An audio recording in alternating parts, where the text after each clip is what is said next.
We have a great panel today, and we also have a lot of information we want to get out there, so my preamble will be almost non-existent. What's going to happen is that right now I am going to introduce the panel, and we are going to be going chronologically, and we're going to start over here with David Shepardson, and he is going to speak about the early history of Warwick, the Warwick school system, if you want. And that's going to be fascinating. Next to him is a gentleman named John Wilson, and John is going to be relating basically a lot of his mother's diary, who was a teacher in one of the one-room schoolhouses, Brush Valley, here in Warwick, which is very cool. Next to him, we have Frederica, sometimes known as Freddie, fellows. And Freddie is going to be talking a lot about the transition from the one-room schoolhouse to what I think a number of people here may or may not know, the school which is, or was, where the fire station is now. And its first inception, because it then had a major makeover. Freddie will talk about that. And there was a period of time when the town hall was actually used as a school. Next, we have Richard Shepardson, known as Dickie. Dickie was a student, and he's going to talk about that. Can you imagine this kid going to school? Well, he did once, and many years ago, but we're looking forward to that.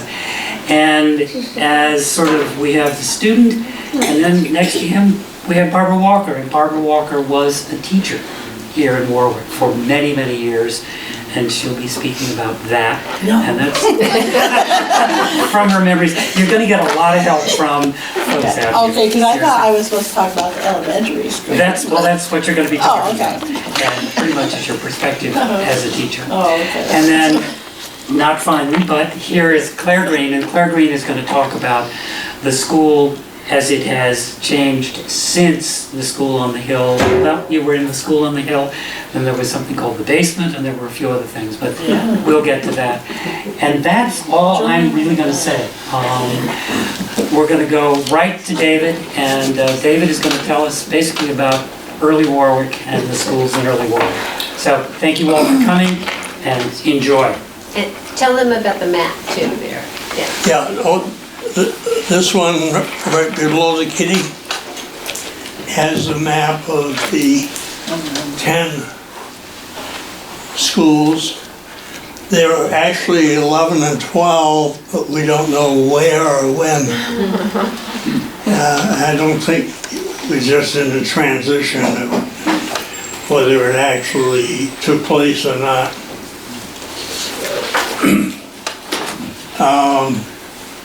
Warwick goes back to about 1739, and at that point it was not Warwick, it was Gardner's Canada, and the first child to be born in town was Lydia Rice in 1740.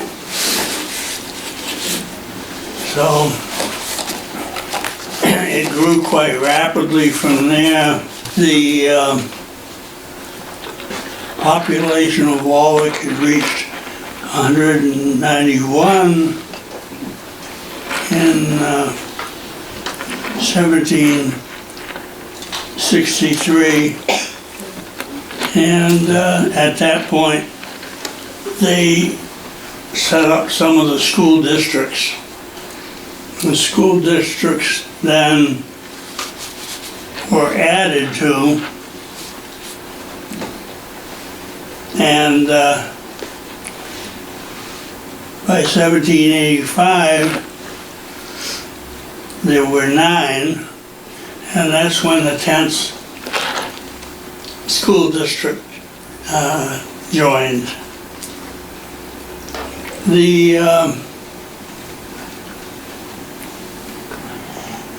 These were all one-room schoolhouses, taught reading, writing, and arithmetic. That was it.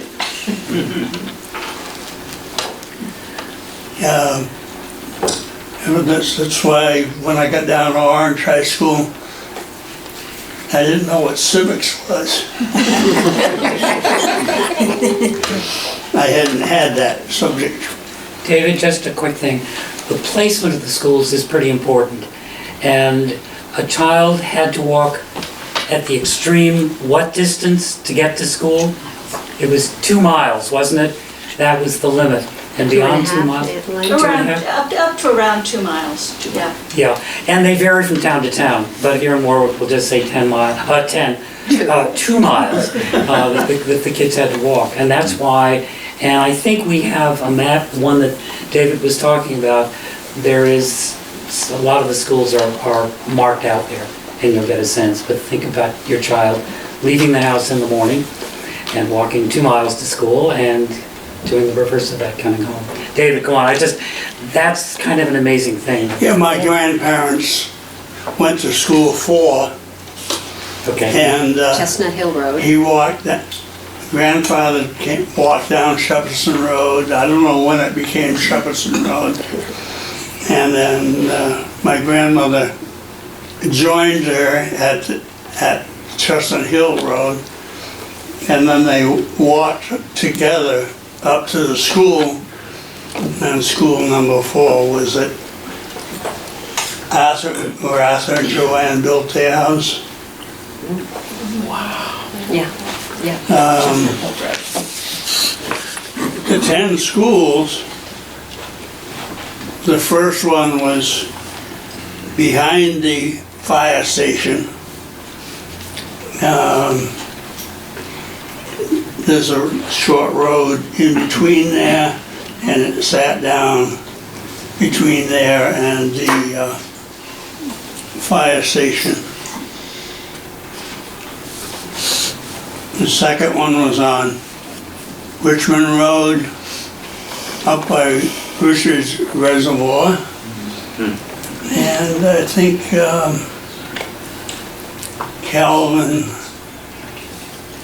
his relatives and so forth went to that school. On Route 78,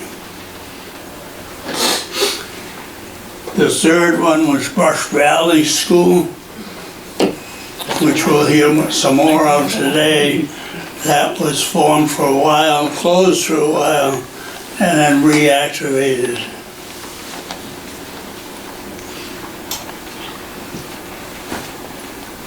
Gale Road, out near the junction of Gale Road and Beach Hill Road,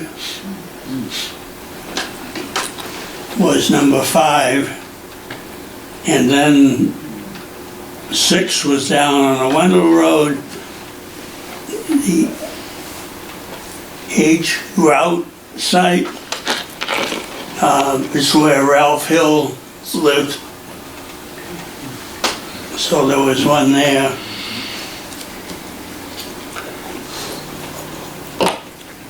They have a Flower Hill Road, Flower Hill School, but it was actually on the Northfield Road. So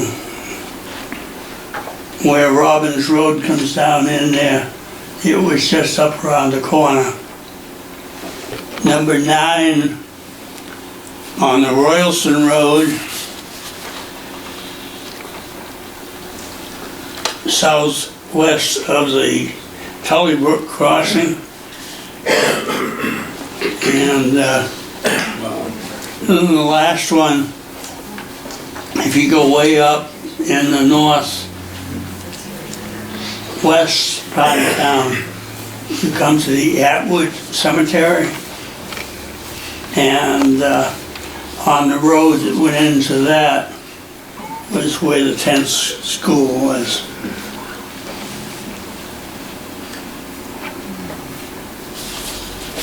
David, I'm going to just add one thing here. On the Winchester Road, on Route 78, which is down near where Alan Morgan lives, was the only brick schoolhouse in town. And Claire, there is a picture of it. Old schools are represented in that corner. By And- Jeanette Fellow, she did the drawing. I think there's one also on the wall on the other side of the library. Okay. Does anybody know when the Yes, last of there these is, but- structures remain Kind of standing? warm. I think we'll get to that, yes. Thank you. Thank you. I'm sorry, David, just go ahead. I just wanted to get the brick schoolhouse in.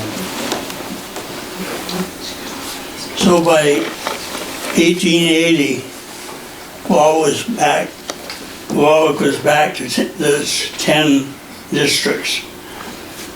In other words, the other two that we don't know a location for had maybe formed and then dissolved by that time.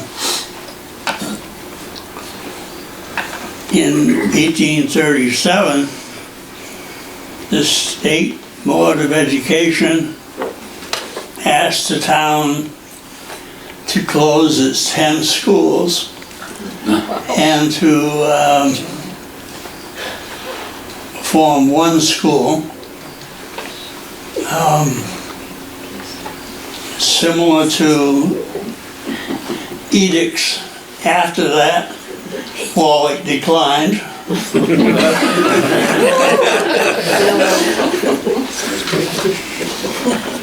But Warwick did form Warwick, Northfield, Leiden, and Gill formed for the 8th grade the School Union 22. And this led on to the regionalization eventually. Regionalization didn't pass the first time, or maybe even the second time, but eventually they did form. There were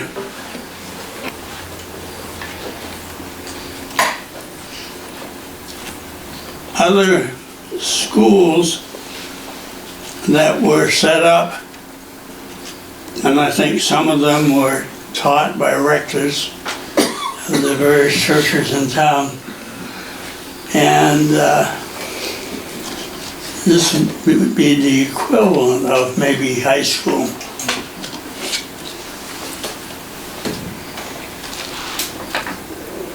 They had some college education at that point, and there were some of these until 1897. In 1897, the state provided tuition for advanced school, and basically, if you could provide transportation, the state covered the tuition,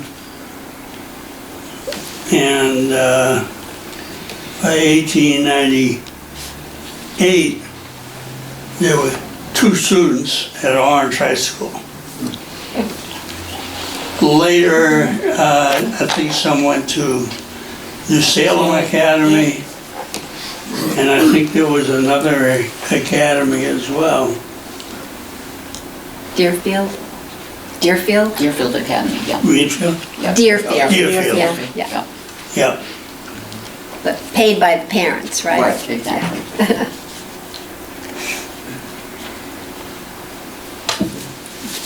So this was put together in the newsletter for town back in March of 2019.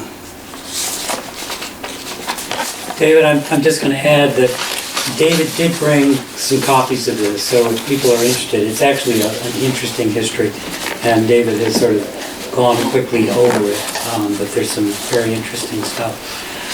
Are you set, David, or because we can go right on to the one-room schoolhouse, which is the gentleman sitting next to you. But if you've got things you want to add, please do. I think that covers pretty much.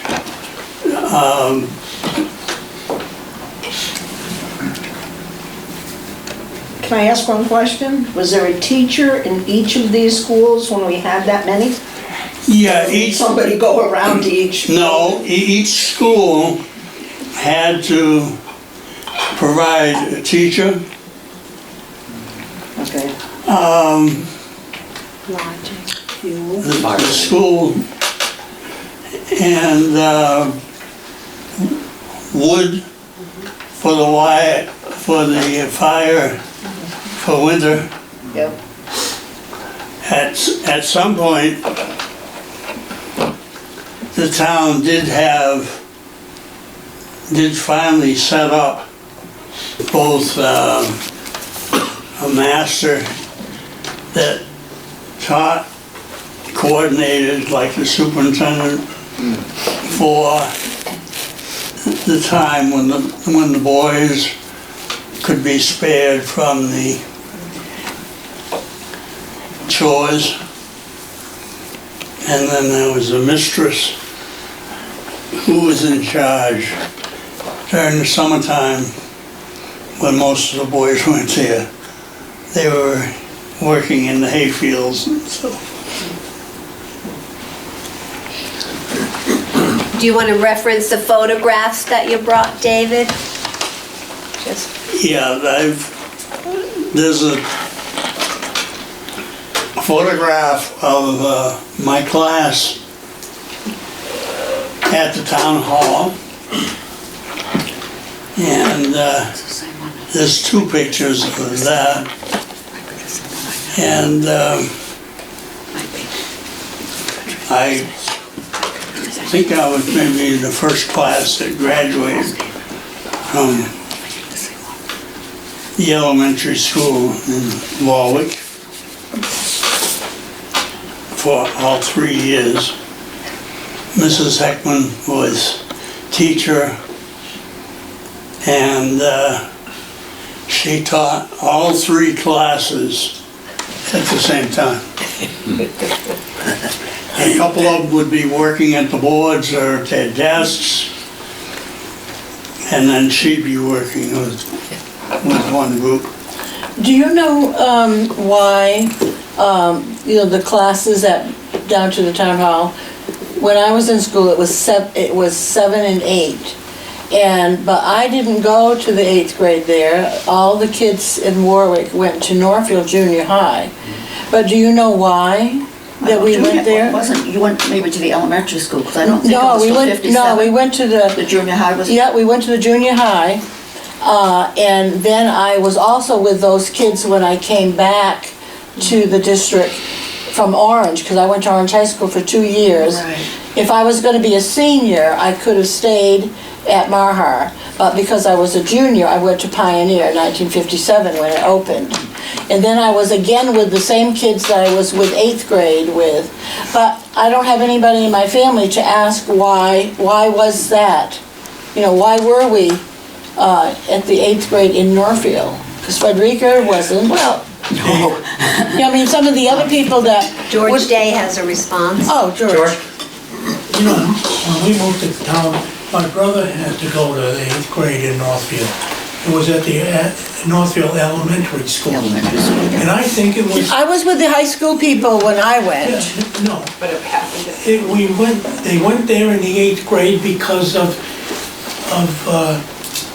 attendance constraints. There's too many kids to keep up here at the local school. So at the town hall, there must have been too many kids, because that's where I was. I was at the town hall in the 7th grade. In the 8th grade, Emily Benoit drove us to Northfield, and I was in classes, not like in one room like we were here. We changed classes just like we were going to do at Pioneer, but it was just the Warwick kids. I'm going to interrupt here for just a bit, and we're going to back up a little bit. Yeah. And because all of what we were just discussing, I think is going to be very pertinent in a few minutes. David, thank you very much. And now I'm going to turn it over to John Wilson, and John's story is amazing. So it's about a one-room schoolhouse and Fairleigh Lake. John, yours. I'm not sure how amazing it is, but anyway, I'm the one that's not like all the others. Like in those cartoons in the newspaper, which one is not like all the others? I never lived in Warwick. I didn't grow up in Warwick. I wasn't born in Warwick, but my mother taught school here. She grew up in Locks Village in South Wendell and went to a one-room school and up through 6th grade, 7th and 8th grade, following up on what you were just saying. 7th and 8th grade in Wendell was in Wendell Center School, which was a two-room school, I believe, at the time. That neither of those are standing now. Her father was basically a lumberjack type guy. He did log drives on the Connecticut River and things like that. And he did that for about 20 years. And then my mother was due to go to high school, supposedly. She was a bright kid. They wanted her to go to high school. They wanted her younger brother and sister to go to high school. And there were really only two ways you could go to high school if you lived in a hill town. You either had to have wheels somehow. Somebody had to have wheels to take you there. And of course, for 14, you wouldn't even know. I'm not even sure you needed a license in the early 1920s to drive at any age. But I haven't really looked at that too deeply. But anyway, you either had to have wheels. And I know someone who graduated in class from Orange High in 24. There was a girl named Belsky and a guy whose name escapes me now, who was a very good friend of my mother, who each owned a Model T. And their parents, I guess, got a car loan, bought them each a Model T so they'd be able to get to Orange High. The other thing you could do, as somebody said, was board in Orange. And that was fine, except that first of all, you're away from your family for most of the year, 5 days a week. And second of all, it costs real money. And, you know, how many people in hill towns had real money? So, you know, there was a real dilemma for people, and they had to figure out how to do it. What my grandparents did was they sold their little house in Wendell and moved to Shelter Street in Orange, where my grandfather got a not very great job at Minute Tapioca. She graduated from high school in 1924, Orange High. She was class valedictorian, interestingly enough, even though she was like going out dancing at least twice a week. Usually on a school night, and getting home at like 1:30 midnight, 1 o'clock, sometimes 2 o'clock in the morning. 18-year-old teenage flapper, you know. That's what she was. She was a dance crazy flapper. She ended up marrying my dad, who was a post office worker in Athol, and who also played cornet for Good Nose Orchestra. There was a famous dance band at that time that did a mix of New England style contra dancing and stuff like that. And every other tune would be like a foxtrot, a charleston, that kind of stuff. So they got a pretty big audience of like older people and younger people. It's just the reverse of when I was like in my 20s, when it was like the younger people were the ones doing the old-fashioned dances and the older people were doing the foxtrots. In her day, it was the older people doing the contra dancing, and the younger kids had to learn the foxtrots from the older people. I mean, they had to learn them. They had to learn the contra dancing from the older people, the younger people. So it's kind of funny, but anyway. She taught in Warwick she went to Hyannis Normal School, which must have been a pretty nice place to go to school. I've got a little bit of information on that. It doesn't exist anymore. The main school building is now Barnstable Town Hall. And got his teacher's certificate and got hired really quickly in September of 1925 in Warwick to teach at Brush Valley. There were 3 teachers in Warwick, as far as I can tell at that time, 2 in the center school and her. I don't think there was another school open. I'd be interested in knowing if the Wendell Road one was still open. But I think the other 2 were both in the center. So she was like the one that ended up with, you know, well, they each ended up with like a lot of kids. I think the school in the center, one of them probably taught 1st through 6th or something like that, and the other one taught 7th and 8th. She was capable of teaching all 8 grades. She usually taught 7, just because there weren't enough kids. There'd be like no 1st graders, or there'd be no 8th graders in a particular year. But she couldn't really predict what was going to happen with that. One thing that's sort of funny about it, talking about people that had like kind of sketchy seasonal labor is that she had kids coming and going quite a bit, particularly in 1927 for some reason. There were kids that would be there in most of the winter, and they'd vanish in the spring, and they wouldn't come back till late autumn. And I have a feeling that their dad was probably something like a farm laborer who was just going wherever he was needed to do that, and the family picked up and moved with him. Kind of a gypsy lifestyle, sort of, which my mother sort of would have understood because her father was doing that with the logging industry, except she managed to stay put in one place because there were grandparents there too to help her mother out. And then there were ones that were there in the spring and in the fall, but all winter they'd be gone. And at least one case, I'm pretty sure that the father there he was a wood chopper. And that was another one of these things. You would follow in these steam sawmills around. And the guy who owns the sawmill says, hey, you know, we're going to 3 towns away. And you had to pick up your kids and arrange for them to be taught in a different school. And then when you got back in the spring, you were at a place somehow or other, maybe the same place you had, maybe a different one, and you'd be raising your kids there for about half the year. So it must have been a really strange way to live. And it made things pretty unpredictable for my mother in terms of how many kids would be there and what they would be learning, and you know, whether they had kept up at the other school. She was always calling up other teachers in other towns even, apparently, to find out what was going on with those kids. And she'd get a call that, you know, so-and-so is going to come back to your school. Oh, okay. Yeah. Kind of tricky stuff, but I'll give you a very quick, you know, one thing that's funny about doing stuff from my diary, my mother would talk about some of this stuff, but not a lot of it. And I didn't know she kept diaries at all until she died.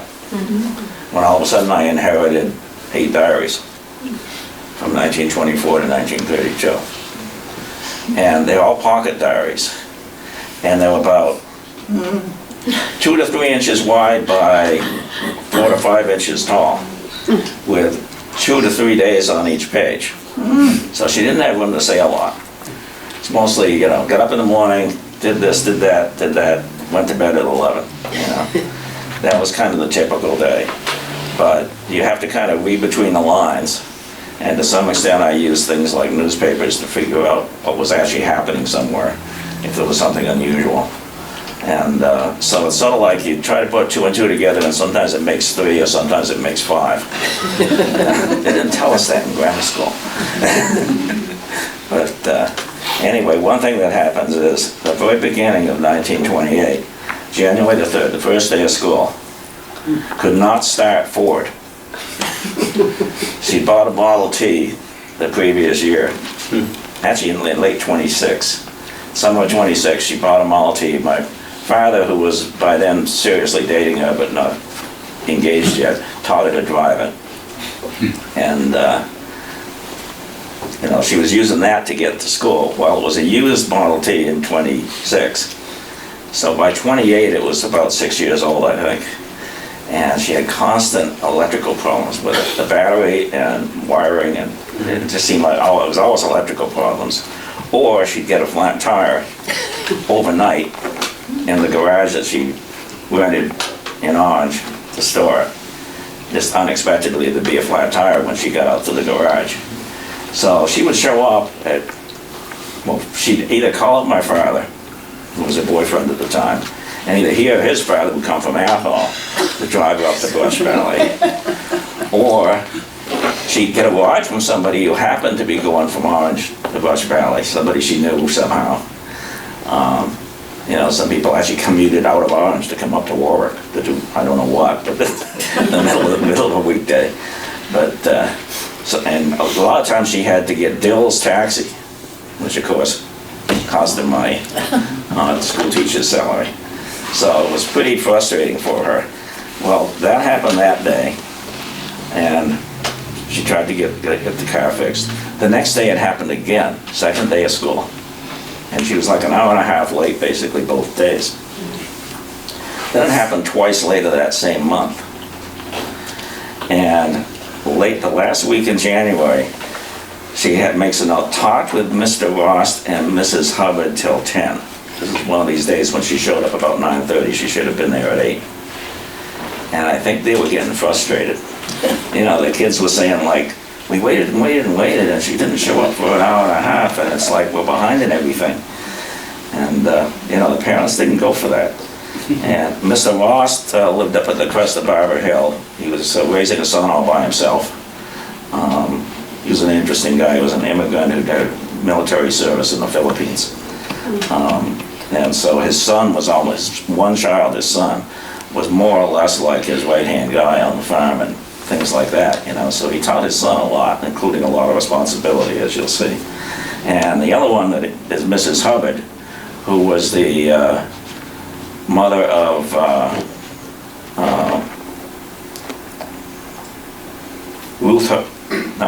Emily Hubbard, Hollis Hubbard, and Kenny. Kenneth. yeah, Kenneth Hubbard, yeah. Yeah, Kenneth Hubbard.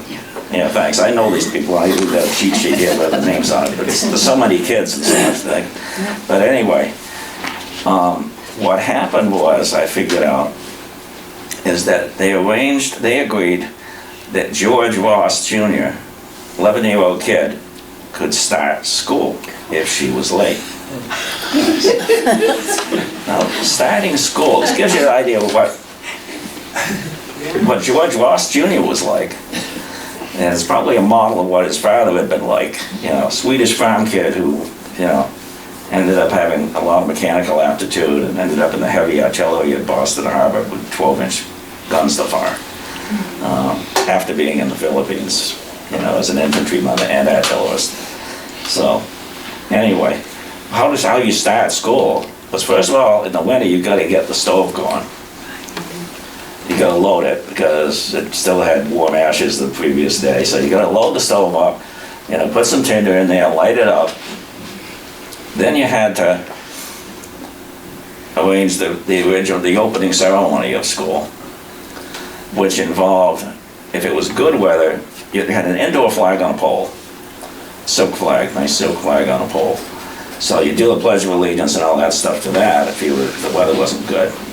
If the weather wasn't good at all, even in the winter, they would go outdoors, and they had an outdoor flagpole, a tall outdoor flagpole, and they had the outdoor flag, which was like a big cotton number.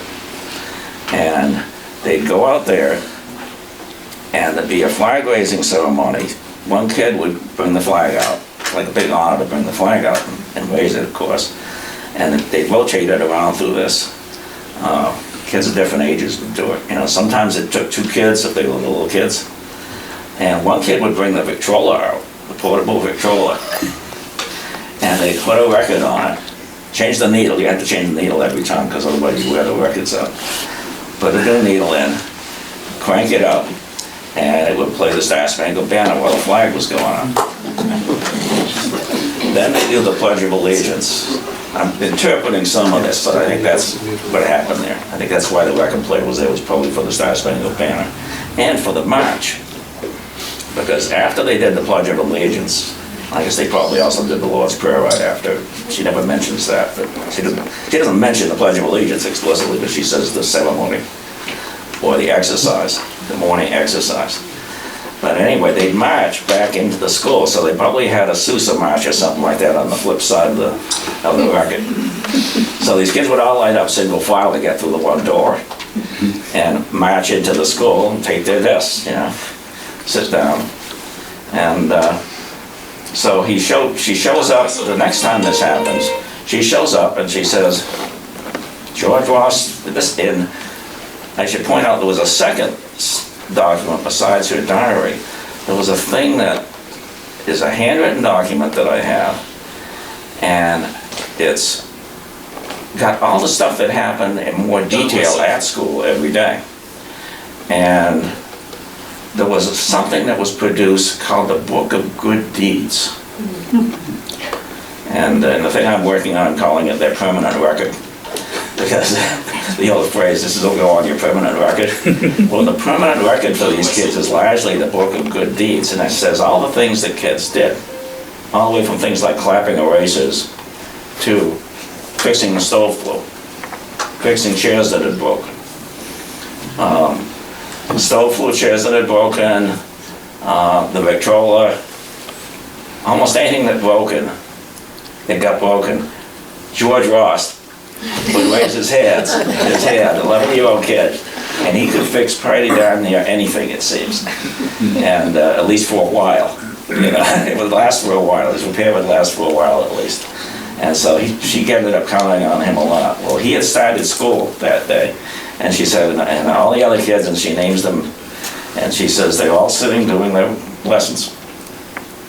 So he not only did the ceremony, but he also handed out somehow or other, or put on the blackboard all their lessons, some of which had been put up there the previous night. To be like the spelling words that you needed to know, that kind of stuff would be ready there for each grade. So that's kind of how that worked. And as he was saying, she was teaching 8 grades, 7 at a time basically. You do the math on that, and you figure every grade had maybe a half hour to 45 minutes of actual direct instruction, explanation of what they had to do that day. And then she had to go on to the next one. It was probably less than that when you add it all up. But of course, some of the kids, it would only be one kid in one grade. So it was effectively private tutoring in front of all the other kids. And whether it was 2 kids, 3 kids, I don't think there were ever more than 3 kids in one grade. And the older kids would help the younger ones. She always started out with the first graders and then worked her way up to the 8th. And the older kids would help the younger kids after they'd gotten their lessons, and so on and so forth. So it was kind of funny because it must have been a strange way to learn, because you had the advantage of basically having no amount to individual tutoring practically. And the younger kids, they could have the teacher's time later if they had questions about anything and were struggling with something. But you also, you only got so much time, no matter what you did. So it was kind of, in a way, it was better than a single class than being like I was, and most people are or were today, where you're in 5th grade and everybody's in 5th grade, but you're not over here in the other grades, the younger and older ones. But in a way, that was a good thing. And one thing that the older kids were doing is they were often helping the younger kids. And they apparently would volunteer to do that. Like George Ross and Ruth Webster, who were both 7th graders, often helped the younger kids with their math because they were both really good at math. And Emily Hubbard, who was a 6th grader in 1928, would help the younger kids with spelling and what was called language. I don't know exactly what language was, but my impression is that it was a combination of writing and recitation. So you'd write a theme, and then recite it after you'd composed it. And you'd be graded on that, of course, and there were tests on everything every once in a while. There was a weekly test for spelling, and there was also a daily test for each class. You had, maybe just 2 or 3 words for the little kids, and more and longer words for the older kids. So you had those kind of tests going on. Reading, writing, and arithmetic, basically. 3rd grade, you started getting history lessons. And 4th grade, you got geography. And Hollis Hubbard was really good at geography. 3rd grade geography. Okay. Still pretty good, He seemed to excel at that. But that's kind of what that was all like. John, how long did she actually teach at the Brush Valley School? From September of 1925, which I have no direct record of, except that I have a note that invites her to meet everybody in town. That's the only record I have that proves that she was actually teaching that. Okay. There was a meeting at the town hall, and she and the other teachers were there, and she was there particularly because she was newly hired to meet all the parents, and of course the school committee. How long did that school stay open after she left? Do you know? It closed, my understanding is it closed in 1930. Yeah, 31. 31, I think. Yeah, maybe 31. They were waiting for the center school, the new center school to be built. Right. The new center school at that After the time. fire. And so she taught there till June of 28. Okay. So the Book of Good Deeds, if that's what it is, it's a draft of that. You know, that basically ends in June of 28 with the 8th grade. Actually, there wasn't a graduation ceremony. Party at the end of the, Of course. end of the school She was term. accomplished at Yeah. partying, so why not? Yeah, yeah. I think, John, what we're going to do now is move on to Freddie, but what I'm going to say is there are probably a number of people here who may have questions of John.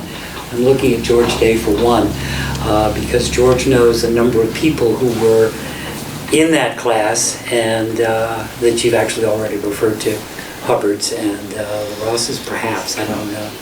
I have some kind of personal stories about things that didn't go so well, including a fight that took place between some of the kids and ended up extending to the parents. But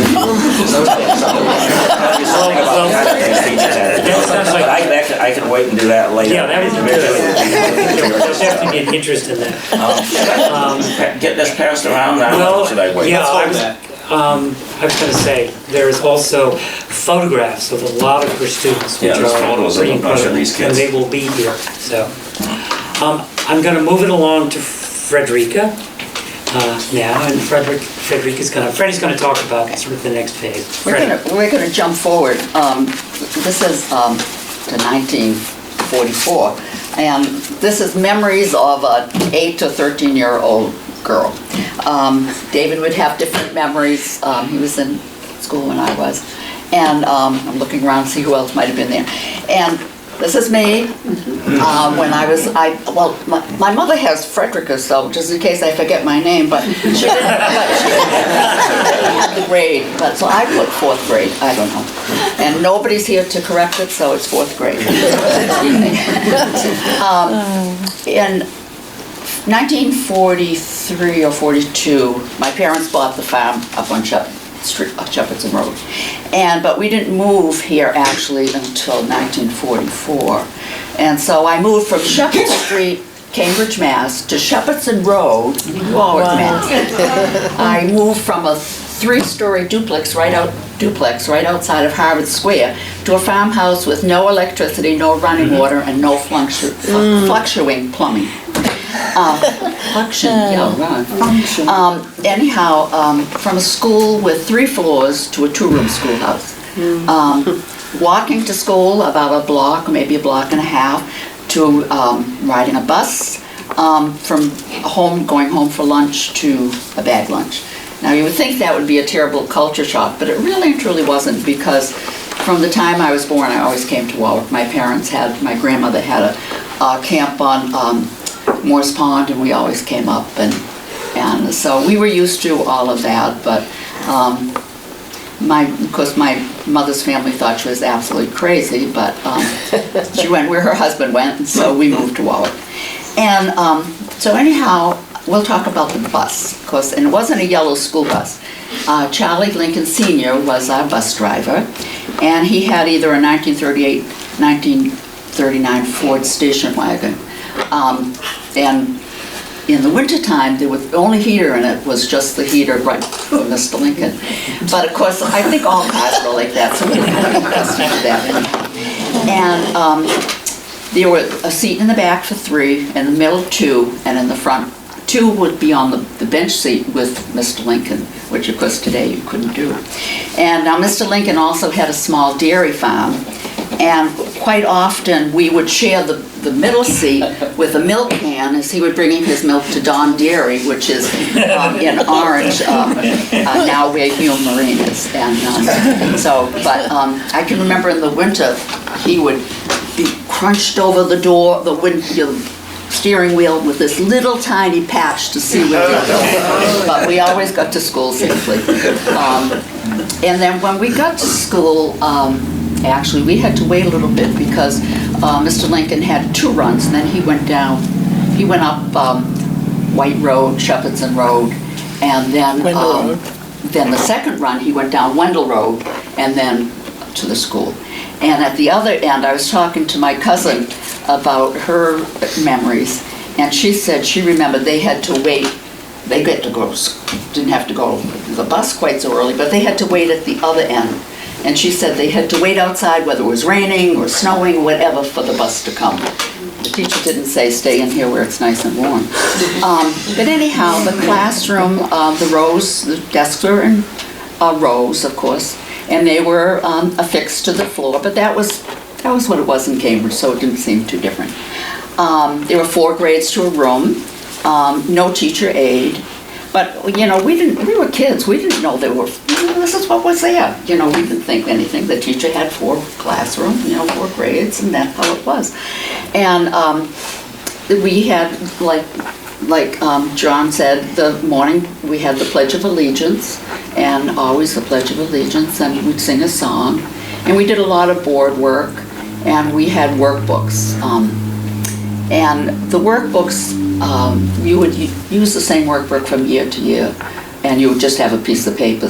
But when you got a new workbook that no one else had ever used, it was really wonderful. And actually, when I went down to the new school, when they had the community go, I went into one room and there was a stack of workbooks. Oh my golly, I wanted to sit right down and start to work. I was so excited. A new workbook. It's kind of like your journal at the beginning of the year, and you open it to January 1st and you don't know what it's going to hold. I love that. We always hope it's going to hold good, but I love that. Discipline. Discipline was, according to the town reports, I read some of them, discipline in the schools, because we had a lot of young teachers. It sounds like John's mother was very well equipped, but a lot of the teachers were just high school students themselves, or maybe didn't even go. They were just, young women, and so discipline was not that good. So two experienced teachers came in. One was Mrs. Heckman, and she was returning to teaching after raising her family, and the other was Mrs. Stone. I thought she was Miss Stone, but when I looked at the town report, it was Mrs. Stone, and she was retired, and she was a very strict disciplinarian. And now whether this happened only once or whether it happened more, but when I was an 8-year-old girl, this seemed to me terrible. You did something wrong, all right, put your hands out. And she'd take the ruler, and with the sharp edge of the ruler, wham, right on your knuckles. And it only had to happen once for me to sit up and take notice. There were no teachers' aides, but we did have an art teacher that came bi-weekly, a music teacher, first Mr. Leonard and this Mr. Bone later. And they came in weekly, and we had penmanship, and we were learning the Reinhardt system. And I really love penmanship. You wouldn't know it today because my penmanship is not too good, but he would kind of dance around the room, and he would sing to us, and we would go, doo-doo-doo-doo. And I guess just as a young child, it just seemed like, magic. How could you not love penmanship? But my brother was left-handed. I don't think that he was thrilled with somebody dancing around the room, and how do you make circles backwards, I don't think, but I thought it was great. The playground, the girls, they played hopscotch and jump rope and, walked around like girls do, talking. And the boys would play ball, and if they could in the wintertime, they would have snowball fights and they'd play King on the Mountain. But if the teachers were the supervisors of the playground, and the boys, all the girls, but mainly boys, weren't supposed to go only just so far on the ball field. We were up here on the hill, this two-room school, and they'd get into trouble. But the best thing to do, if you could get it, was to swing. They had big metal swings, and I think they were purchased in 1941, according to the old. That's the same swing structure at the new school. Oh, they still have that. But not the same swing. Oh my God! Because you can't have that kind of swing. Oh, I know, it was wonderful. And it was. I said it was so high, and Calvin said it was 10 or 12 feet tall, and it had chains for the ropes, and it had wooden seats with metal edges. So imagine if you got hit by them. But you could swing, if you were lucky enough, there were 6 swings. If you were lucky enough to get a swing, you could swing way, way, way over here. And you could swing so high that your feet could almost touch the trees. I mean, you were really lucky if you could get a swing. So that was great. Let's see, we had a physician that came once a year and did a cursory exam. And in the town reports, they would have how many people were nail biters, curvature of the spine. Yeah, I did for years, bite my nail. And then test your vision, your tonsils, and so forth. And the worst thing, of course, was your teeth. The dental care was, I guess, very bad. And every year they would talk about the teeth and how they had to be corrected. And I guess maybe in all of rural America it was the same. And I don't know whether it was a state program or a federal program, but we had a dentist that would come to the school. And he would set up his drill and his chair in the hallway. And he'd have a cot there. And actually in the town report it called it operations. Not fillings or anything. Oh boy. So they had that cot there. And oh my God. You could hear the drill. And I don't know, those old dentists today are much more benign, but the drill and the smell, and I would put the fear of God in you. Your turn pretty soon to go have your teeth done. I still cringe when I have to go to the dentist. We had the bookmobile come, and that was always exciting. We had the good library. We always had a lovely library, but we could go to the bookmobile and it would be different books than we were accustomed to, and that was fun. We had certain community events that the school took part in. Memorial Day, as you can tell from what these 2 gentlemen have said, Warwick was a very patriotic town. And Memorial Day was very, very important. And the school children were prepared for a part of the program. They would maybe have a poem, or they would sing patriotic songs. We used to sing a lot of the Civil War songs, Just Before the Battle, Mother, Tenting Tonight, kind of, the Civil War songs. And then usually one of the older students would do the Gettysburg Address. And then we would go up to the cemetery, the same as we do now.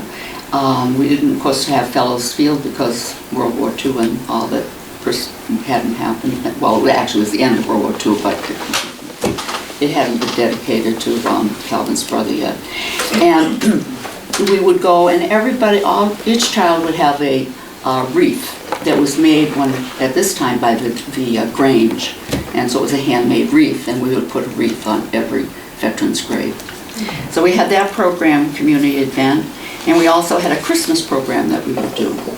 And the teachers would prepare us for a Christmas program, and it might be a little play, or we might sing Christmas songs, or whatever they chose to have us prepare for that year. And then Santa would come, and every child from birth through grade 8 would get a gift. And that was a big event. From the Guild, right? Is it from the Guild? The Guild did later. Yeah, the Guild did later. But when I was there, And then there were like 60 to 70 students in 8th grade. But like I said, we were just kids. We didn't think about it. We didn't think about these teachers. A teacher would have 4 grades in a room. No teacher's aide. You would have these, other teachers who would come in, but they weren't there. Only, just come in to do their lessons once a week or every other week. And so the town and the kids really weren't performing perhaps as well as they might. And so the town really had to do something. And they had various committees. I think it began in 1944. They had a committee to add 1 room, and regionalization was coming forward then. And it was brought forward to the town, and the town voted it down. And so then they disbanded the committee for 1 room and decided that they would probably need a 2-room addition. So then they had a committee for 2 rooms. And then regionalization came forward again, and this time it passed. And then they disbanded the 2-room committee and went back to the 1-room committee. But in the meantime, what were they going to do? They had to do something. So they decided that they would move the 7th and 8th grade down to the town hall. But first of all, the town hall had to have some updating. It still had a wood furnace, so an oil burner had to be put in. It had no flush toilets, so flush toilets had to be put in. It had a water supply, but it had to have a more, probably some plumbing had to be done to make sure it was a water supply they could depend on. So it wasn't until March 1947 that grades 7 and 8 moved to the town hall. And Mrs. Heckman was our teacher. And this is, I don't know, maybe the same picture David has. Is it? Yeah. And this actually does have some 6th grade students in it also. And I do remember the 6th grade would occasionally come down for some special class or aid or whatever the case might be. And there were 21 here. That was, I think, my class at 8. I think the grade above me, the 8th grade had 7. But there's 21 here, and of this 21, 13 of them are deceased. So, that I know of. There may be others, but I know that 13 have. But right here, we're bright-tailed, bushy, what is it? Bright-eyed, bushy-tailed, ready to take on the world. And here we were, 7th and 8th graders, and we were at the town hall. And the town hall was almost like a separate school. We didn't go up to the elementary school. The elementary school came down to us quite often because we had the town hall, so if it was a program or something, they would come down. But for us, this was really kind of a separate school. And it was no more fun and games. This was serious business now. We were here to be prepared for high school. And we had a good time, but it really basically was work. Freddie, quick question. When did they open the town hall, and how long did the town hall? It opened in March of 1947. Okay, after the war. Yeah, okay. And how long? Well, I think it was completely closed. I've got a footnote here. We're kind of a debate exactly when it did, because I didn't realize that the 8th grade had gone over, 7th grade had gone over to Northfield. But I have here a footnote, September 1957. That was 10 years after the 7th and 8th grade had moved to the town hall. Pioneer was open. And the addition on the center school was ready. I think it was ready a little bit before in the previous year, so perhaps there was a transition there that I don't know. I would stand corrected for that because I really don't know. George? If my memory serves me right, I think they put the one-room addition on the school in 51 or 2. And I think that's when the 7th, 8th grade went back up to the... Okay, now, I was looking at... 51 or 52. I would have to go back and look at the reports, but... third room on the school. I think that's some research we need to do to find out exactly when. Because I thought it was longer, but I could very well be wrong. But anyhow, we had the same order of the day, the pledge, the song, and then to work. And disciplines was still there, which I can attest to. I was the middleman. I was caught handing a note from this person to that person. And probably like every person I said, it wasn't my fault, but it was my fault. And I had to spend the rest of the afternoon standing in the corner with my face to the wall. And I won't say I never passed another note. I won't say I never seen passing another note. I would say I was never punished for passing another note. But I didn't hold this against Mrs. Heckman. 10 years later, 1 year more in Warwick, 4 years of high school, working 1 year, and 4 years of college. I invited her to my college graduation, and she came, and I was very happy. I would say in 16 years of education, she was perhaps my best teacher, certainly the most influential teacher I had. So sometimes we don't think about our elementary school teachers, but I think sometimes they can have more influence sometimes than the high school teachers. And I would have to say that. And this cousin that I talked to about, she said she was a great teacher, and I just asked Barbara, and she said she was a good teacher. And when we went on to school, we were ready. We could work and hold our heads up with kids from Orange or any other town. We were ready. And I'm almost done, Steve. Thank you, Freddie. I have here, we were ready for high school. We could read well. We knew the parts of speech. We knew correct English. We could diagram a sentence. I don't know if people do that anymore. With your subject and your verb and your adjectives and your preposition. We could write a paragraph on a subject. We could give an oral report. We knew basic math. We knew quite a bit of algebra. We knew U.S. history as it was taught then. I don't remember that we had much science.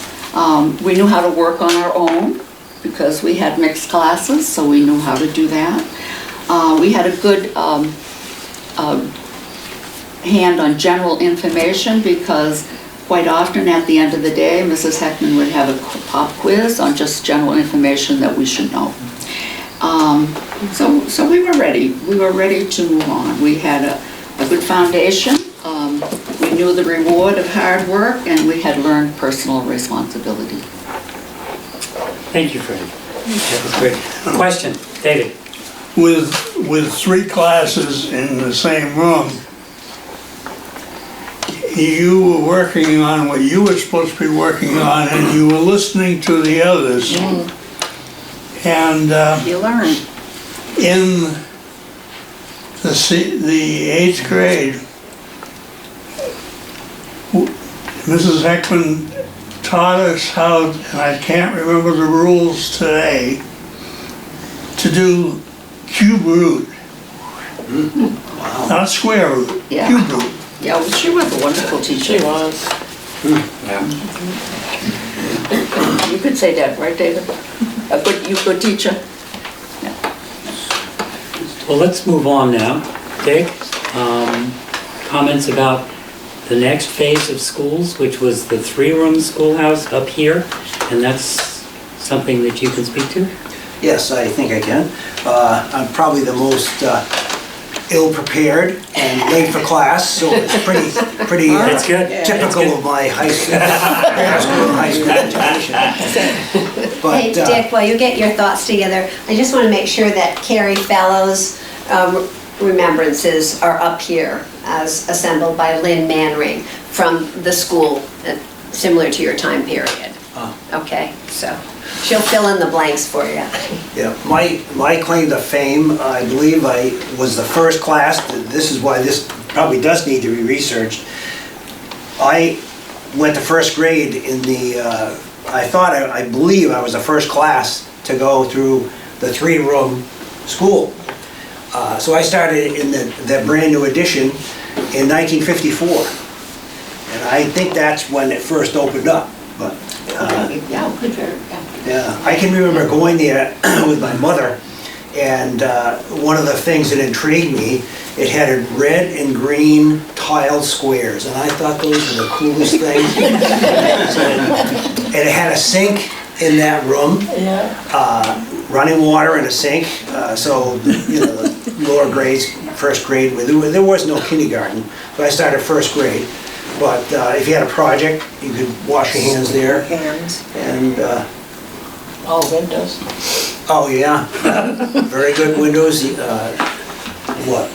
north and south, but and it had its own entrance and exit. The long stairs going down the back.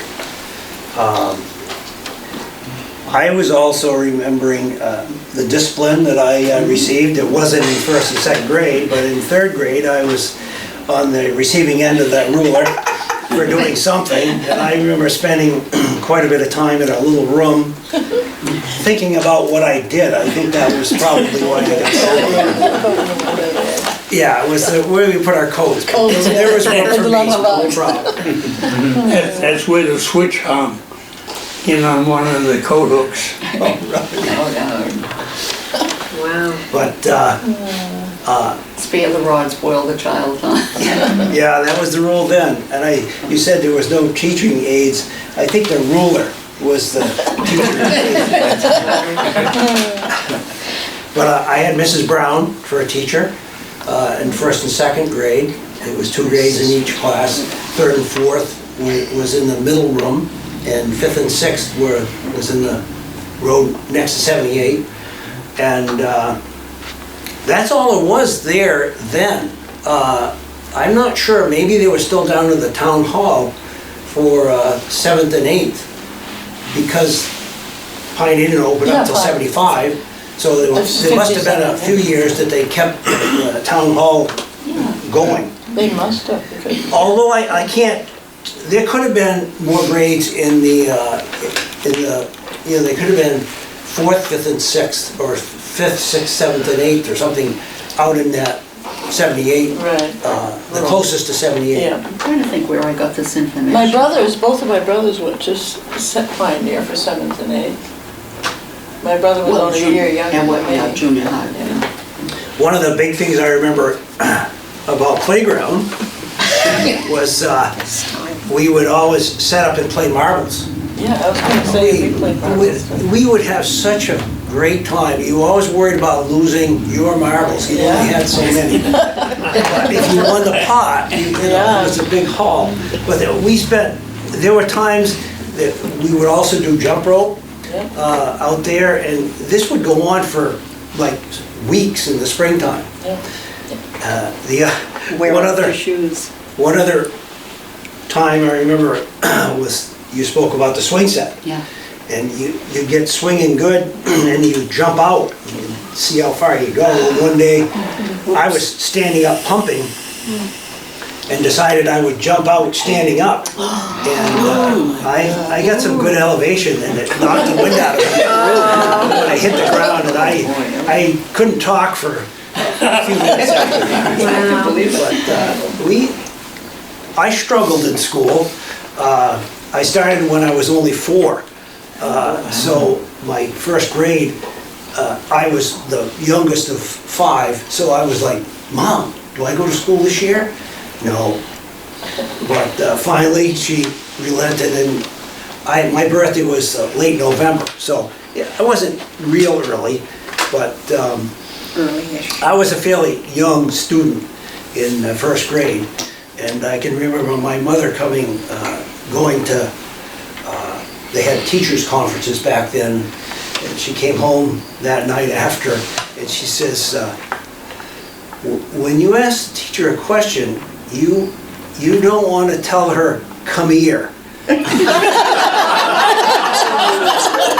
She says, you need to tell her what your question is. I didn't want to, the kids to know what my question was. I was embarrassed to be asking those questions. I'd always say, come here. And she wouldn't do it. She told my mother, and my mother told me that wasn't allowed to happen anymore. Dickie, do you remember what years you were there? I started in *54, Okay. and And when did you go to I Pioneer? graduated in '68 at Pioneer. Okay. Yeah. Okay. So I'm going to just sort of switch it over to Barbara here, because Barbara when did you start teaching at the Warwick School? I started teaching at the Warwick School in '83 as a one-year teacher to cover Cynthia Buffum's maternity. She had a one-year leave. And I came back in '84. I taught from '83 to '84.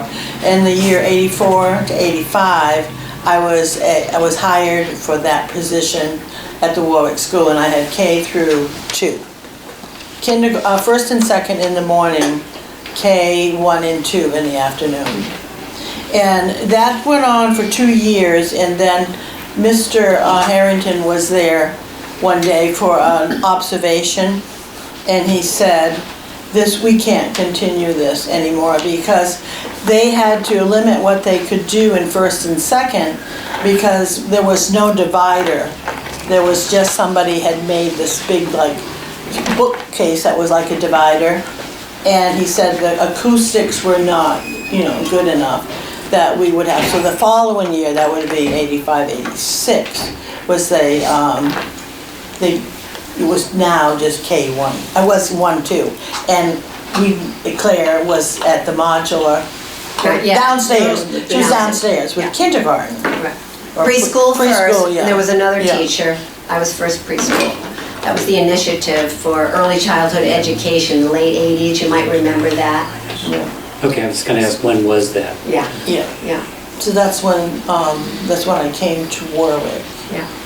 Before that, I had been clerical teacher aide in the office. It was before computers. And then in the afternoon, I would go into first and second grade to be an aide. That was before I started, full-time.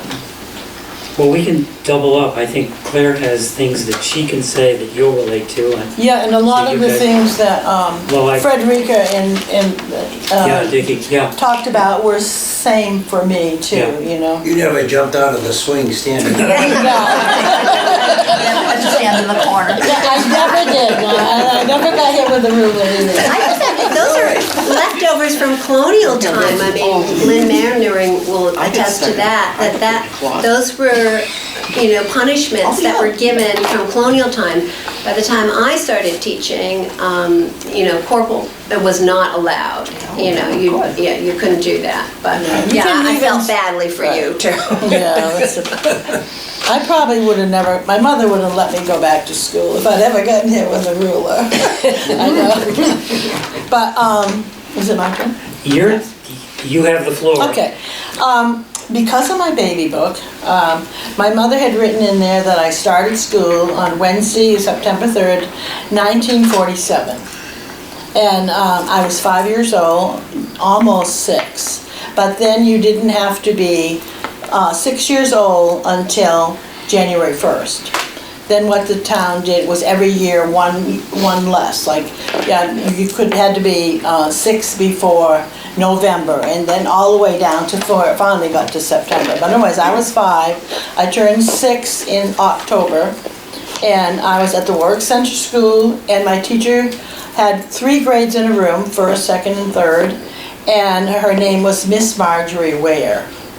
And I don't remember a lot about her, only I thought she was very pretty, and I liked her a lot. And I was very, very shy. Came from a big family, and it seemed like we were more with the family than we were social like people. So going off to school on a station wagon bus that would come to our house in the morning and pick us up, bring us to school, and we'd be out on recess in the morning before school started until 9 o'clock. By that time, all of the buses would be there, and then the buzzer would ring, everybody would go in.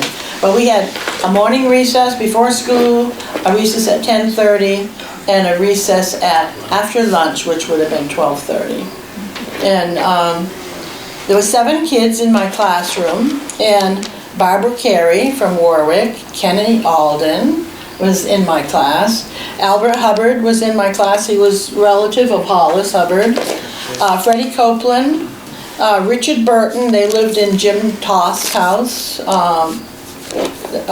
right on Northfield Road, Donald Foster, and myself. There were 7 of us.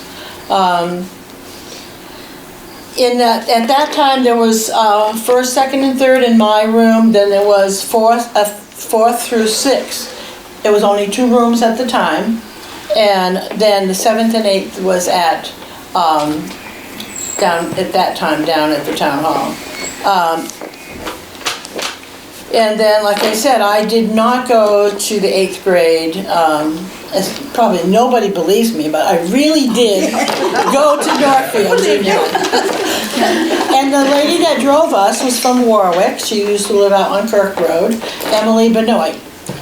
And Charlie Lincoln would pick us up at my house in the morning and take me as far as the store And we would meet Emily there. That's where I would get on the bus. And she would take us over to Northfield. And it was really great for me because when I had to go to Pioneer in 1957, those same kids that I was in the 8th grade with in Northfield were in my class. So it wasn't like when I had to go to Orange High School after I graduated from, I left elementary school because I didn't know anybody there.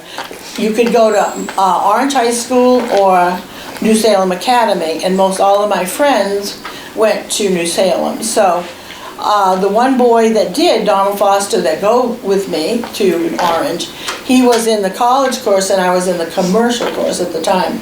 So I didn't know a soul there. So my, when I transferred into Pioneer, it was so much nicer because I knew a lot of the kids in my class from Northfield. So it was a really nice thing that they did, but I don't know why they did it.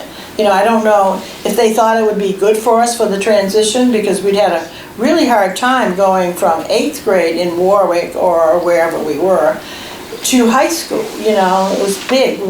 Pioneer, in Northfield, compared to Warwick, going into Orange and New Salem Academy, that was a big change.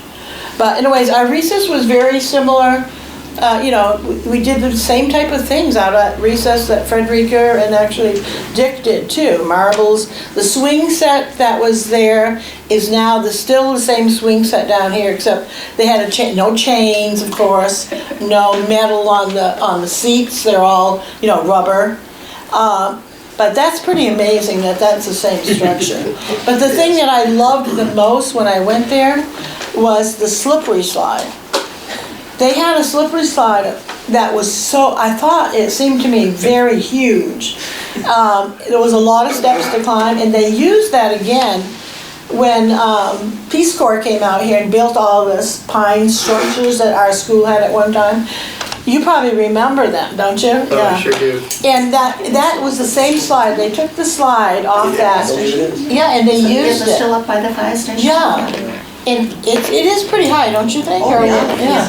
So, We wondered who built those. yeah, so that was what we had, but we played marbles, and we used to go sliding. We never had any problem finding something to do. And recess always seemed so short, until I was a teacher. And then it seemed very long. But, so then, let's see, I went on from, and our lunch, as I remember, was a bag lunch that we ate at our desk. Yes. And can remember my mother getting those, started off with just a few of us in school. But at one time, she must have been pretty happy when we finally had, school lunch, because that would have been a lot of lunches. And I remember mostly like reading in the 1st and 2nd grade and 3rd grade, reading and math, and penmanship was, like she said, was huge. And I always wanted to be a Reinhardt penmanship teacher, because they came in a real fancy, beautiful car. The people were always all dressed up really nice. And they would put a lesson on the board, and then you would work on that for a matter of months. And then everybody had sample papers on their desk, and they'd come around and stamp them. And if everybody did really well, would get either, a red, blue, or whatever color ribbon. And that's what I was going to be when I grew up. But by the time that I, got into college, elementary schools couldn't even afford Reinhardt teachers because of that fancy car. Yes. Well, I have to say, both you and Freddie have beautiful handwriting still to this day. So you both pass that with flying colors and accomplish it, and you still have very nice handwriting. When I take Right, I wanted to share that. Thank you for saying that. I agree. Yes, I do. Handwriting. By the way, I went through that too. Oh, I know. Sorry, It didn't take.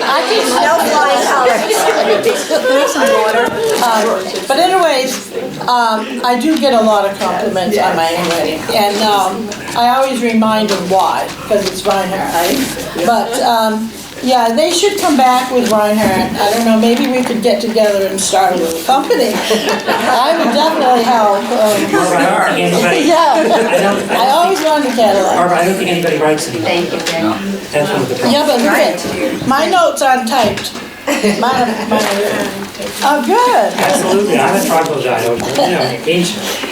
And But when people are she- not learning cursive anymore. Yeah, I know, it's too bad, but, I had Mr. Bone all the years that I was at the elementary school as a music teacher. I remember the Christmas program, it was written in, teachers, Teacher's contract. That you had to do Christmas program and Memorial Day. It was a required thing. It wasn't, if you wanted to go, you did. And it was a big thing. Memorial Day for my parents and us was really huge. And every child was expected to attend unless they had a very good reason not to. Yeah, it was a big thing. It was a big deal. It was a big deal. And, Right? yes. Interject something, because I thought of it when you were talking about Memorial Day, Freddie. I remember, I'm 10 years old or whatever, going out and collecting princess pine. Yes, right. For They were still for making the wreaths, yeah. mothers or grandmothers or whoever to weave the wreaths for the Memorial Day. And you'll never see another wreath as nice as those, because I've been on the committee to get wreaths for the Warwick vets, at Memorial Day now. And you buy them from a florist, and they only will last a few days. I really mean it. They're unbelievable. So we finally had to go to artificial ones. Yeah. My son said to me, he picked the one up in Northfield for me and brought it over for me, because that's where he lives. And I said, you didn't forget the wreath, did you? And he said, Mom, it's in the trunk, but you're not going to be happy. He said he even knew when he looked at it that it was, and it came from the florist. And they were very expensive. But the McKnights and the Copelands did that for years for us, because all the years that I ever was in elementary school, we carried a wreath up to the cemetery and placed it. It was a really nice, very nice gesture. But the end of the year was real, we climbed the mountain, which the kids are still doing, which is really nice, until the school closed. And we had a big cookout. It wasn't, nothing like what they have now, like popsicles and a few sandwiches or whatever. This was a real cookout. And because I can remember them having baked beans at it, and I was like, baked beans. I can't even believe, for kids. Olsen Field, right? Yeah, it was. What was down in the picnic grounds? Yeah, in the picnic grounds. It was huge. Pine trees, which no longer there. Yeah. Down in the That's Gulf. where you ended up. Well, yeah, Manning's Field is kind of like, I No, remember down a in the lot. Gulf. I don't remember going down to the Gulf, but I Oh, do you remember don't? in Manning's Oh, I see. Field. But yeah, but don't forget, you're a lot younger than me. Yes. That's right. But the one funny story that I had, and I'm surprised my mother still let me ride this bus, but after we left the Shepherdsons off, I was on the bus with the Shepherdsons, and when they left Arthur and Beverly off, Charlie, I had to keep talking to Charlie, and I do think it's the same Charlie that you Oh, had? I think so. Oh, okay. He drove me to school. Yeah, well, he would literally start falling asleep. Driving? And I was in the back seat, and I would watch the mirror. And he would be, and so I think that's where I really learned how to keep a conversation going. I used to talk to him the whole time, because we'd have to come all the way down Shepardson Road to Morris Pond and then come all the way back to my house.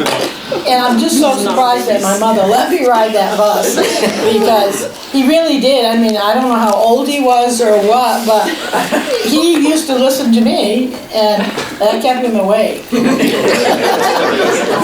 It sounds like maybe I'm losing my mind, but that really happened. But, he was kind of scary, but, Mrs. Brown was at the school up here when I went there, and there was also in my 4th to 6th grade years, there was a lady called Pearl Care, and she was from Irving, and she was probably one of my favorite teachers. And then I went down to Mrs. Heckman's. I was very scared because everybody said she was a, excellent teacher, but very strict. And I was very scared about it, but she was the best teacher. She was the best teacher I ever had. And all of us came back to see her, after we left. We'd go off to high school and we'd come back to see her.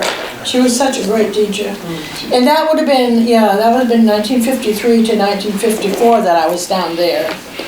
Then the Northfield was 1954 to 55. Then I had a choice of New Salem or Orange. And I went to Orange from 1955 to 1956. And then I went, let's see.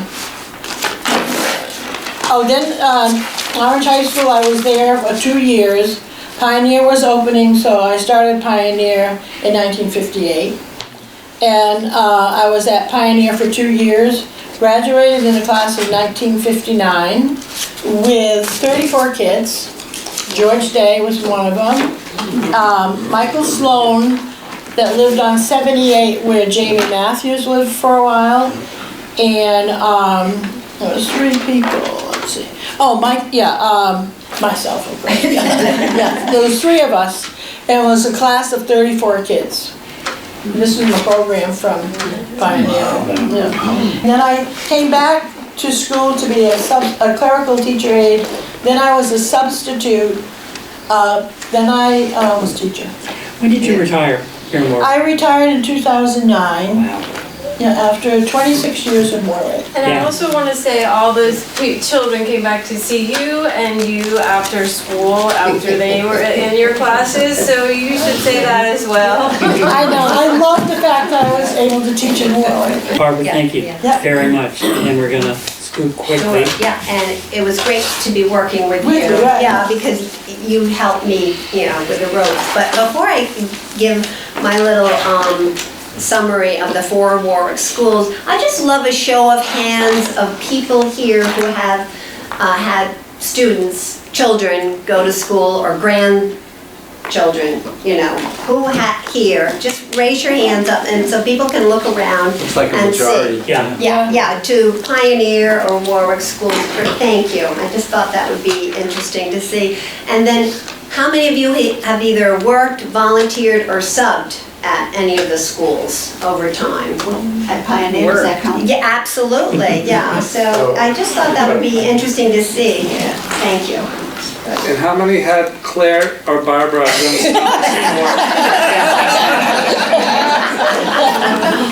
Right, and if right, thank you.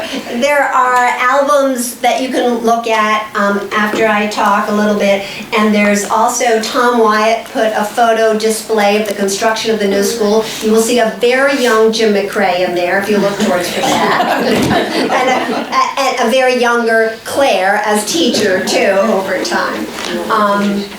Yes, I think that's there.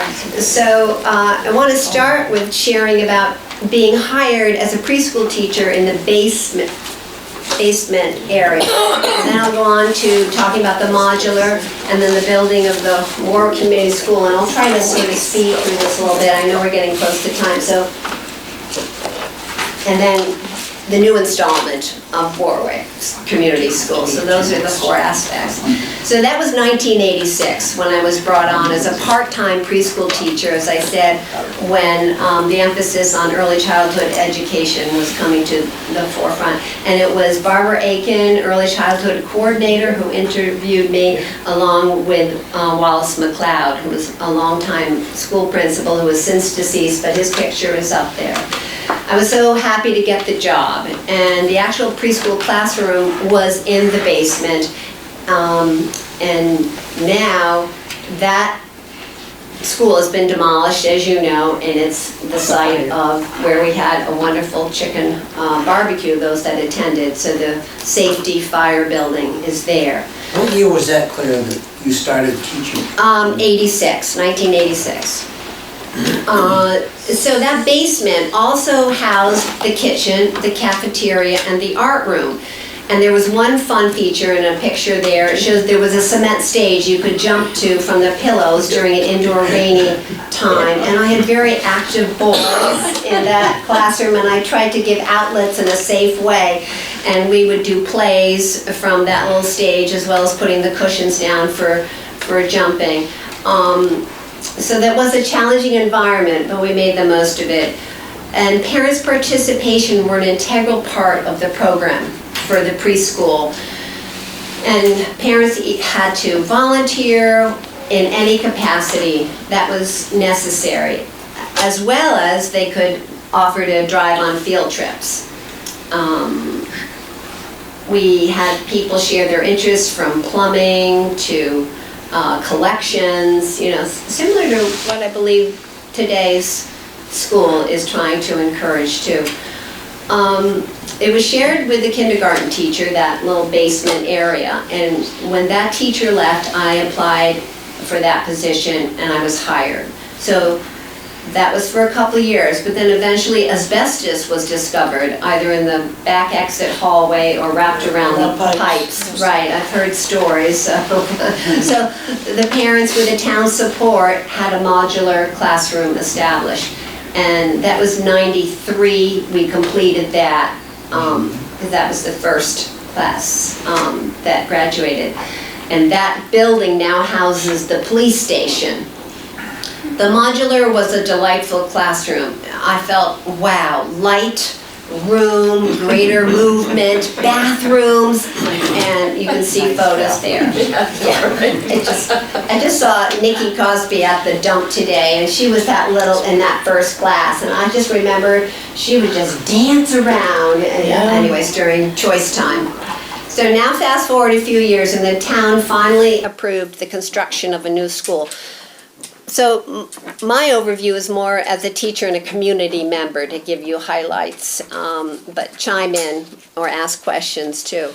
So apparently before I moved to town, the article hadn't passed, but this time the state was reimbursing the town near to 75%.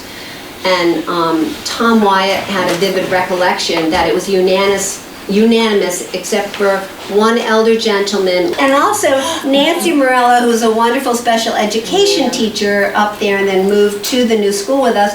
Her special education classroom was a closet. It was, and the window became frozen with ice, and she would cut out fish, so the kids thought it was a fish tank they were looking at.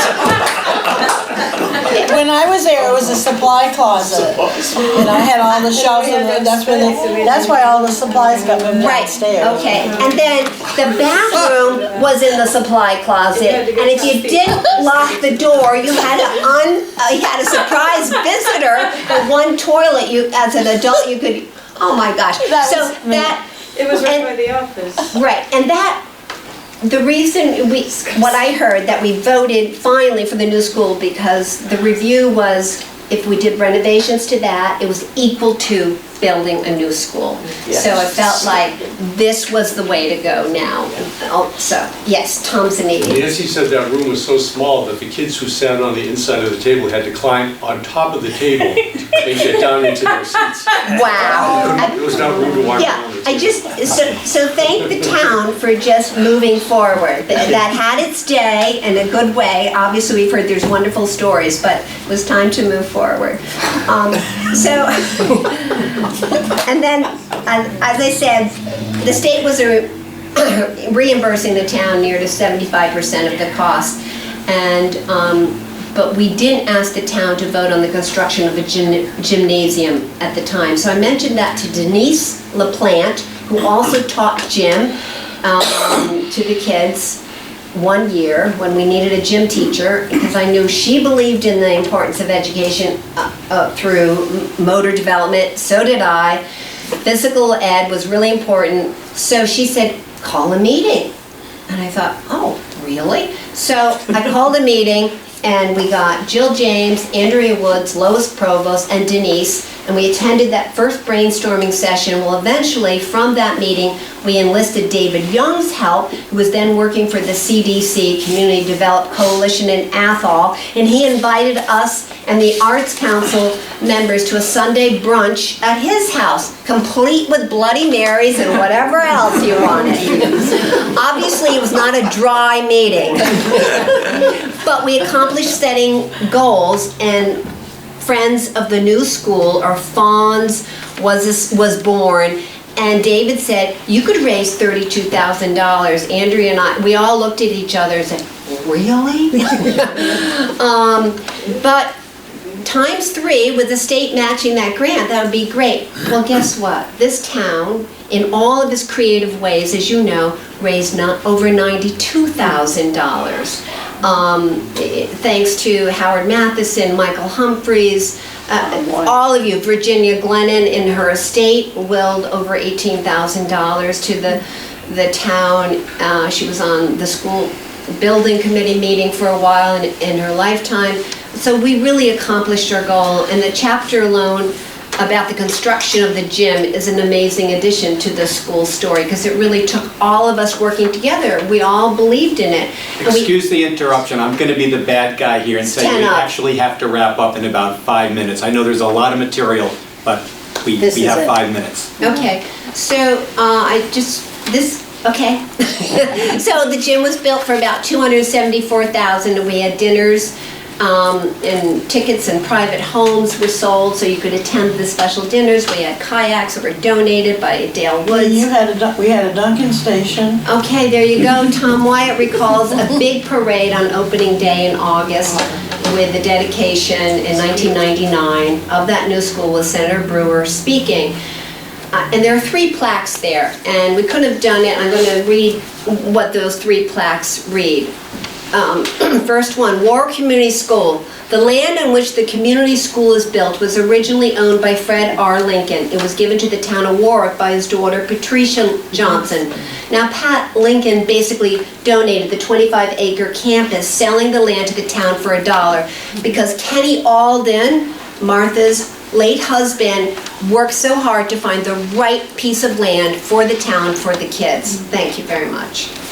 And the next plaque reads, Design and Construction, 1996 to 1999, Architect Bannister and Greenberg, Architects, Putney, Vermont. General Contractors, Julia and Zepka Construction, Adams, Massachusetts. School Building Committee, Louise Dowd, Chairperson. Jaylyn Dibble, immense help to us because she worked for Chip Greenberg, and Tom Wyatt even emphasized the fact your attention to detail made it a great school. So he really wanted to give a special shout out. I agree. And then there was Linda Gale, Charles Chuck Lazowski, Dale Dorn, Wallace McLeod, Chris Ryan, Tom Wyatt, Dorothy Clare Green, Greg Stone. I'm only on there because Barbara was on the committee originally. She went to Wallace, they're meeting till 11 o'clock at night, twice every month. I can't do that. Wallace calls me, Claire, I have a new position for you to give you. I didn't have a choice. But I have 4 boys. I did have. I only had 1 at the time. So that's it. And so, we chuckle about that. So the final plaque reads in the school entry foyer to your right, Warwick Community School dedication, August 29th, 1999, with deep gratitude to the extended community of Warwick, whose heartfelt support made this school possible. The School Building Committee, 96 to 2000. So the name Warwick Community School was created by Tom Wyatt because he believed it took a community to create the school. And I worked there with a multi-age from 99 to 2001. And you were across the hall from me in a combined classroom, and I always emphasize learning from science and the outdoors with developing the mind of inquiry and a heart of imagination. And I know, okay. you want me to just say bye-bye? You got 5 minutes, you're welcome. Well, the new school is here according to Sue Hollins and Adam Holloway and Tom White and a whole bunch of more community people. So we really, from the beginning, have really put this still forward. Thank you. Thank you, Claire, very much, and thank you all. We will have to stop filming shortly, but if people have questions, and I think you may have a bunch of questions from And everybody stories, here. even if we don't record them, you know, we'd love to hear stories. Building, so if you had more to say about the new school forming, that seems to be so much part of the story. I could just give a little paragraph, and Jess Marshall is here. I'd love to hear, how she wants to chime in. Thank you. Is that okay? Or no? Yeah. Okay. Well, so okay. Warwick townsfolk would not take no for an answer when PVRSD closed Leiden and Warwick elementary schools in 2019 in order to help balance the school budget. Now, Warwick Community School is indeed its own independent school district opening this year after 4 years of incredible work. Yes, and kudos to everyone. So it's recognized by the state of Massachusetts. The revised and expansive new Warwick Community School took those 4 years of meetings by community members, and as I hurriedly mentioned earlier, guidance by the educational consultant that we hired as a town, Susan Hollins, worth her weight in gold, and Dan was an incredible secretary, I just have to say, because wow, yeah, the minutes were recorded. And as well as receiving guidance by Adam Holloway, who co-chaired with Tom Wyatt, then he moved out of town. You could present a whole program just on this evolution for the past 4 years. And I just want to say, I wish it's re-envisioned just every good fortune, every blessing, and they are inviting community members to still be a part of the school if you choose to in some way, just the way we had up there at the center school and at the previous community school, so thanks. It was a very brief, because I was already lengthy, so I just wanted to at least acknowledge. Thank you, Jim. Jess, yeah. I'd like to just add a couple comments. Yeah, to that, please. and just how wonderful this panel is, and to hear all the roots of what this has come from, and now really truly understand why we have a school in our town now. And it's because of all of what you are and what we are as a community. It's quite incredible. And I'd like to say, the kids are at the school. The kids are going to be hopefully having a panel like this at some point in the future, and they're going to have a lot of the same things to say, which is just such an amazing thing. They're going to say, hey, I was in a class with multi-age people. I was in a class that I swung on those swings. We had our first kid's birthday happen just like last week, and what he got for his birthday that he told me at lunch was a set of marbles. Like, oh, this is great. We won't be doing rulers. Or standing in the corner. Or standing in the corner. We will have discipline, we will have rigorous learning, and hopefully we will have Mrs. Henrick? Miss Henrick? Is that what you said her name? Oh, Heckman. Heckman. Miss Heckman will be represented with our teachers that we have with us now, I'm quite sure. How many students are there? We have 27 students. We have 3 classrooms. Whenever we went on a field trip, regardless of where it was, if it was in Deerfield or Boston or wherever, we always got so many comments about how well behaved our children were. I mean, it was always, they always brought it up to us. I mean, it's nothing that we didn't ask how did we do or anything. They would always say, what a wonderful group. And no matter where we went, it was just amazing. It was a very special school. You pull out the ruler and say. Well, we never used a ruler. We actually even couldn't. At one point in teaching, in my teaching career at the old school, we couldn't use the word no. It was we walk up the stairs, or we walk down the hall, or we don't talk that way to people. We weren't supposed to use, remember that, Tom, or weren't you there then? It was Kind of positive. Yeah, it was all positive.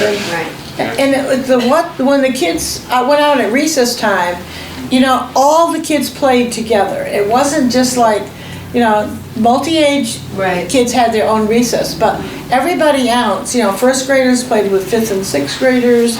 They all played together, and kids were treated so well. I really don't ever remember bullying at Warwick. I really don't. You know, if it went on, I didn't know about it, but I really don't think there was. Well, I remember when they introduced that responsive classroom program. I thought that was just one of the best things, because you would have little first and second grade kids playing soccer with fifth and sixth graders and everything in between. Yeah, and they were so good to them. You could see over the years, you could see a lot of that kind of bullying behavior and stuff really dry up, and kids taking for granted that they had to figure out ways to get along with one another. It was a special school, it really was. I think maybe a lot of that, you know, some of the parents can take, you know, credit, because like when we did the teenage club, wherever we went, everybody would say how well the children from Warwick behaved and were attentive. And I think that that has to begin somewhere.